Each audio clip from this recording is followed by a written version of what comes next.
Good evening, everyone. It is time for the Frenzy, another football perfect night in the tri-state area. We're going to start in Coleraine with the Channel 9 Game of the Week. The newest member of the Channel 9 sports team, Reggie Wilson, got to watch the Cardinals take on the St. X Bombers. John, I'm fairly new to the area, but even I know the St. X Coleraine game is a big deal, and the latest installment showed just why. The 39th meeting between these two teams, and the Cardinals were hoping to flag the W for the third straight time. But the Bombers start fast. After a long kickoff return, Marshall Lang hauls it in for a short touchdown to put St. X up 7 before fans' seats got warm. Coleraine answers right back. MJ Flowers blooms to the corner for 6, and just like that, the game is tied. Flags are flying once again. The game goes stagnant until later in the second quarter when the Bombers blow up the punt with the block and TJ O'Malley takes it all the way down to the 1. A couple plays later, Matthew Reevy hooks up with guess who?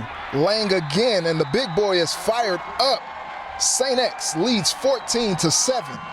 Then just before halftime, mama, there goes that man, Marshall Lang, behind the defense to the end zone for the trifecta. The feeling was awesome, but I mean, it's not me. It was the offensive line. It was the quarterback. It was my fellow tight end Drew Mayer doing all the blocking, and those touchdowns are for them, and they deserve that. They deserve all of that. St. X holds on to win 21-14. It's not like you don't have two heavyweights going after it. And really, you know, we stubbed our foot. They stubbed their foot. It's week 2. You know, it's week 2, and we're going to get better. And as I told Sean afterwards, you know, hopefully, God willing, we see each other again week 13. So the Bombers get their revenge and hand Coleraine its first loss of the season. They hit the road to Mishawaka, Indiana to play Penn next week.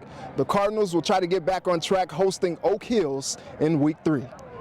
At Coleraine High School, Reggie Wilson, 9 on your side. Thanks, Reg. Elsewhere tonight, LaSalle was a 31-0 winner over Mason. Princeton improved to 2-0 with a lopsided victory over Withrow. All the scores, of course, at the bottom of your screen. Back to the highlights. Turpin made a trip to the west side to visit Northwest. Adam Schran captured the Knights running out. Really a pleasant night to play and watch football everywhere. This made it a little less pleasant for the home team.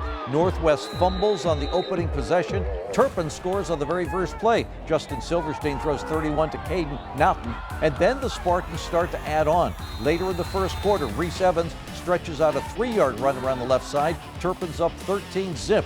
Spartans look good tonight. Silverstein to Naughton again. Naughton follows his blocking. He goes 23 for the touchdown. Turpin goes on the road and wins it 41-7. Up to Wyoming, interesting matchup. Taft plays a visit. Evan Prater leading the Cowboys onto the field.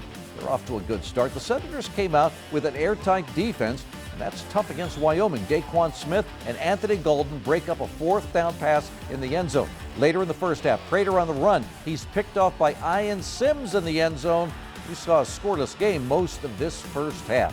But with about a minute to go before the break, the Taft punter with a shank. Watch it coming up right here, and it goes right into the back of one of his linemen.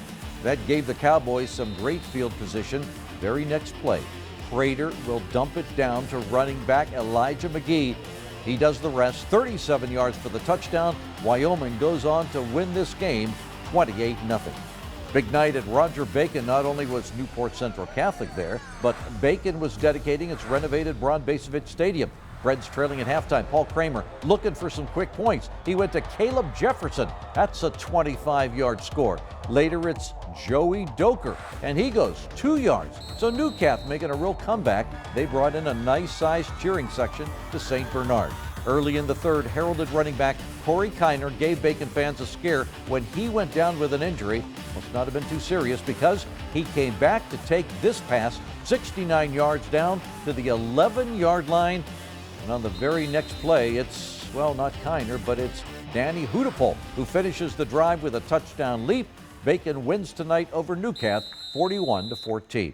Time for a quick timeout, but when we come back, we're going to check in on Mayan Williams and the Warriors from Winton Woods. And Jake Ryle got handed the assignment of Boone County and Lloyd. Can either of those teams take a step forward? Frenzy continues after this.